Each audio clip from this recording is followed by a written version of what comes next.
Dun dun dun dun dun dun dun dun. Dun dun dun dun dun. Dun dun dun dun dun dun dun dun dun dun dun dun. Hello everyone and welcome to another episode of the Jamie Hughes Show. My name as always is Jamie Hughes and today I am going to be giving you my review of Fantastic Beasts and Where to Find Them.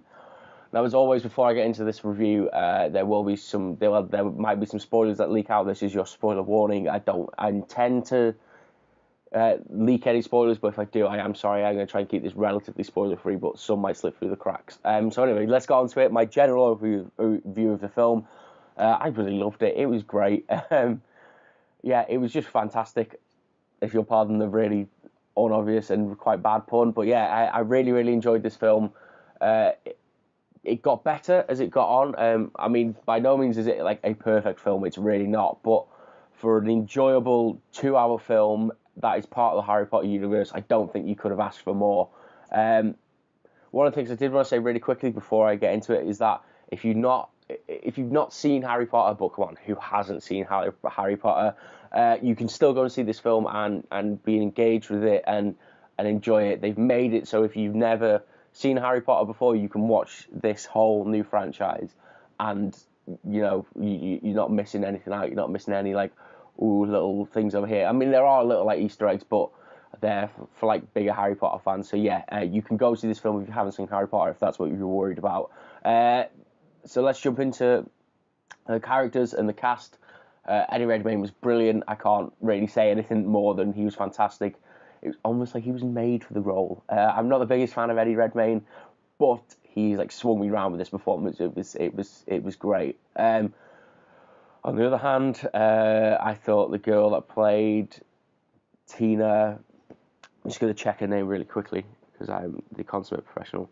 Catherine Waterston, who played Tina Goldstein. Didn't really like her to start off with, I'm not going to lie. I think it was kind of, for me, it was I didn't really, the juxtaposition of the films from Harry Potter, I was expecting something else, and then I got American accents, and I just don't think hers was the strongest to put on at the beginning of the film. But she did get a lot better throughout the film, and I enjoyed her more, and her character kind of came out a bit more, and I did enjoy it to finish with. But to start with, it just it was a little bit jarring, but that's probably my personal thing more than the actual actor's performance. So don't go too much into it. So from the kind of bad to the bloody brilliant, Dan Fogel, who played Jacob Kowalski, was absolutely brilliant. So funny. Really, really genuine good talent. I wanted to see him. I want to see him in so much more stuff.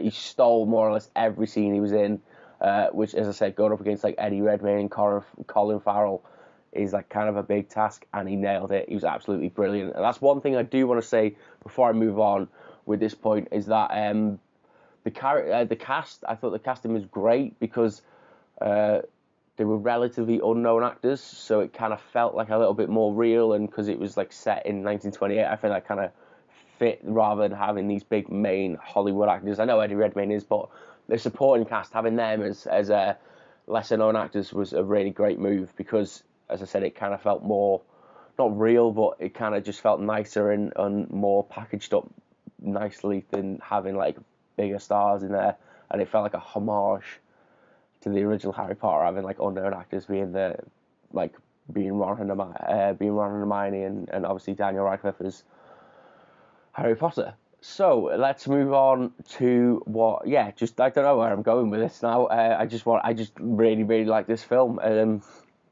It was brilliant. It genuinely was. I think it was kind of, I don't know, I kind of didn't really enjoy it the first 15 minutes or so, and then it slowly got better and better and got to this big crescendo at the end, and it kind of tied up all nicely in a big bow. It didn't really, not, if I'm being honest, not a lot happens in this film, but it kind of sets the story for the other 5 films. So that's why you can't really rag on it too much, because it was there to set up this story of these other 5 films. And I think it's great that they're making 5 films out of a 126-page book. So obviously, the plan is to make 5 films out of the 26-page book, but I just don't know. I can't say anything bad about it. It's like I kind of wanted to like critique it a little bit, but I just can't. I think it was just really well done. It was really enjoyable. I say as a standalone film and as part of the Harry Potter universe. One of the things that again always nailed it, like you kind of have to expect that it's going to be good if you're going to see a Harry Potter film, was the music. I thought the music was really really good. It was great. The little like Harry Potter playing a Harry Potter theme tune right at the beginning of the film and then taking it away, and you hear it in flitters and flutters here and there, but again, just to make it its own standalone film, I like that there was little sort of musical nods to Harry Potter, but it worked really well and it was really emotive. And again, it was almost like, as is with these type of films, it was almost like the music was an extra character, and I loved. Well, it was James Newton Howard, so obviously it was going to be good. But I love James Newton Howard for creating this whole new album that I can go and listen to on Spotify. One of the things that was kind of a bit iffy, if I'm going to pick holes in it before I wrap up this review, some of the CGI was a bit is that really the best you could have done? Especially like with some of the animals early on. But I think as this film grew and maybe like the production value kind of grew into what they thought it was going to be, it got a lot better, especially with like the final monster. That was, I say, it was really well done and it was kind of believable. But there are little bits, especially like in the first the first 20 minutes or so, where some of the beasts don't really like look great. They look a little bit jarring. But yeah, as I said, it's not really like, oh my god, it's not going to make me hate this film, because you know they're doing something that takes a lot of effort, and you know they're spending years of their lives making these characters, so you know I'm not going to bag on them too much. They just, you know, they looked a little bit just sort of fake, which is kind of weird to say because they're mythical creatures. But yeah, I don't think I can say much more about this film because I really enjoyed it, and it's really hard to say a lot of good things about one film because you don't want to beat it up too much. But yeah, it really did kind of set up the story for the next 4 films. So you know, I say not a lot happened, but it was still really great. There are a few things that like kind of wish. This is on a side note again. This is like the really really spoilery bit now. So if you haven't seen the film or anything, like you're keeping away from Fantastic Beasts spoilers, like look away now or stop watching here, because I just want to mention this. One of the things I didn't really like was that they announced that Johnny Depp was going to be in the second film as like Grindelwald, but he makes an appearance in this film as Grindelwald, so it was kind of like they shouldn't have announced that until like after the film, because people are going to see it, and it kind of took away like the element of surprise for me.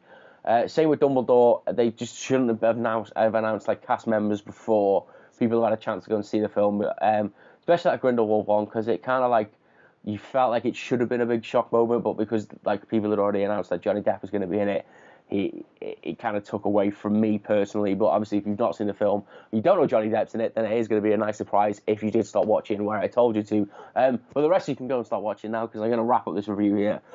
Just one like final note: definitely go watch this film. As I said, really enjoyed it. Really, really fun, good film. Really fun when it needs to be. Really dark when it needs to be. Great blend of Harry Potter and a new universe to go and follow and enjoy. So I am going to leave it here. Sorry if I waffled a little bit. I went to see this at the midnight showing last night, and it's now like 9 o'clock in the morning. I didn't get back till 6. So woe is me, because I've only had 6 hours sleep, but I really want to get this review out. So, you know, that's that's the dedication I have to this cause. I am going to show you one more thing before I go. Went to the midnight viewing at View Cineworld in Broughton. I was going to say View Cineworld, but it's not. Cineworld in Broughton. I got a really cool poster when I left. That was quite cool. It's probably out of focus, but yeah. Really cool on their behalf. So thanks for that, Cineworld Broughton. So I am going to leave it here. As always, if you did enjoy this video, please leave a like, share, comment, and subscribe. And let me know what you thought about Fantastic Beasts and where to find them. And I will see you in the very next episode of The Jamie Hughes Show. Drop.